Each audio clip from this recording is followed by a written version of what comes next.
عظیم ترین دولت ہے نا۔ اللہ تعالیٰ نے ایمان والوں کو فرمایا، اگر آپ یہی سمجھتے ہیں کہ ایمان لانے کے بعد ہماری ساری ذمہ داریاں ختم ہو چکی ہیں تو آپ غلط ہیں۔ اللہ تعالیٰ نے قرآن مجید میں فرمایا ہے، یا ایھا الذین آمنوا اتقوا اللہ، آپ حافظ ہیں، کوئی غلطی ہوگی تو بتائیے گا، اے ایمان والوں اللہ سے ڈرو۔ یعنی ایمان والوں کی ذمہ داری ہے کہ ایمان لانے کے بعد وہ نیکیاں کریں اور نیکیاں کرنے کے بعد بھی اللہ سے ڈرتے رہیں۔ حضرت عمر کے بارے میں نبی علیہ السلام نے دنیا میں جنت کی خوشخبری دی، وہ 10 خوش نصیب صحابہ میں سے ہیں، پھر بھی ان کے طرف یہ قول منسوب ہے کہ جب چڑیا کو دیکھتے تو بڑی حسرت سے کہا کرتے کہ کاش میں یہ چڑیا ہوتا جو ایک ڈال سے دوسرے ڈال پہ جاتی ہے، اسے قیامت کے دن حساب بھی نہیں ہے۔ اللہ کا ایسا خوف۔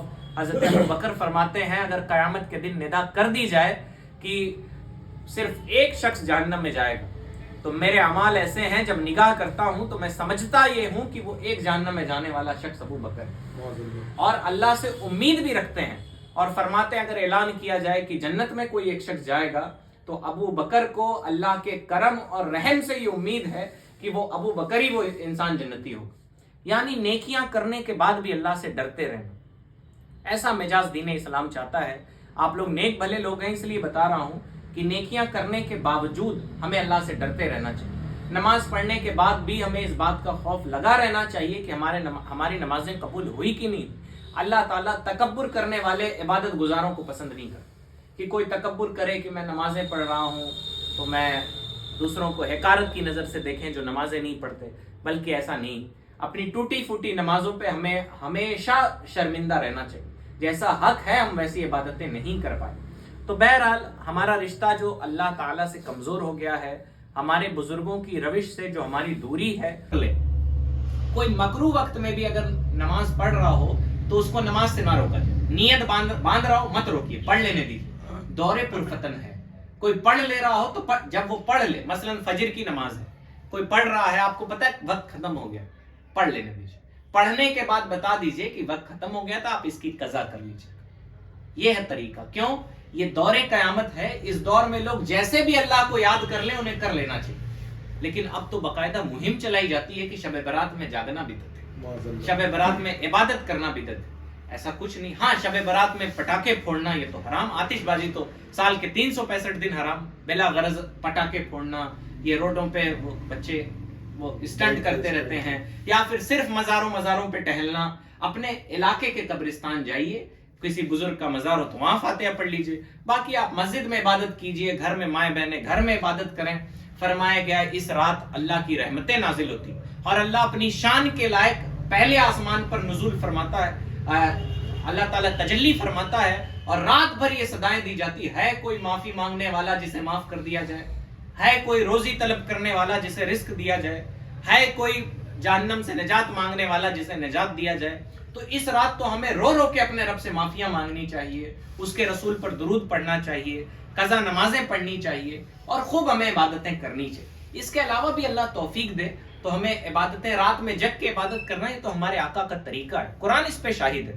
دیکھیں نبی علیہ السلام رات میں عبادت کرتے نا تو ان کے پیر مبارک سوج جاتے، ورم پڑ جاتے، تو اللہ نے قرآن مجید میں ارشاد فرمایا قم اللیل الا قلیلا، اے محبوب آپ رات میں قیام کیجئے لیکن تھوڑا، یعنی تھوڑا حصہ آرام کے لیے بھی خاص کر لیجئے، ہے نا۔ قرآن مجید کیا ہے؟ قم اللیلا، قم مطلب قیام کیجئے، لیلا مطلب رات میں، الا قلیلا سوائے تھوڑے۔ تو رات میں عبادت کرنا عام دنوں میں یہ ہمارے بزرگوں کی سنت ہے، اسی لیے جاڑے کے موسم کو بزرگان دین نے عبادت کا موسم، اور بڑے خوش ہوتے تھے، کیوں؟ اس میں راتیں لمبی ہو جاتی۔ تو رات میں جاگ کے عبادت کرنا، اور بالخصوص 15 شعبان کو جو 3 فروری کو شب برات جو کہ آپ کے گھر قریب ہوا تو یہ بھی بتا دیا جائے۔ اسی طرح اپنے گھر کے مرحومین کو یاد کرنا، ان کے لیے ایصال ثواب کرنا، یہ سب نیک بھلے کام ہے، یہ ہمیں کرنے چاہیے۔ اور اللہ سے رشتہ مضبوط کرنے کے لیے ہمیں جو اللہ کے احکام ہیں، 5 وقتہ نمازیں، اس کی پابندی کریں۔ نبی علیہ الصلوۃ والسلام نے فرمایا حدیث پاک کا مفہوم کہ ایک فرض نماز سے لے کے دوسرے فرض نماز، 2 فرض نمازیں اپنے بیچ کے گناہوں کا کفارہ ہیں۔ انسان کتنے چھوٹے بڑے چل رہے ہیں، کبھی منہ میں کچھ کھا لیا، چلتے پھرتے کھانا منع ہے۔ ہم ایسے کچھ اٹھ بیٹھ رہے تھے، کسی کی بے ادبی گستاخی ہو گئی، تو یہ چھوٹے چھوٹے گناہ، نبی علیہ السلام نے آگے بھی فرمایا ہے سوائے یہ کہ کبیرہ گناہوں سے بچا جائے، یعنی جو چھوٹے موٹے صغیرہ گناہ ہوتے ہیں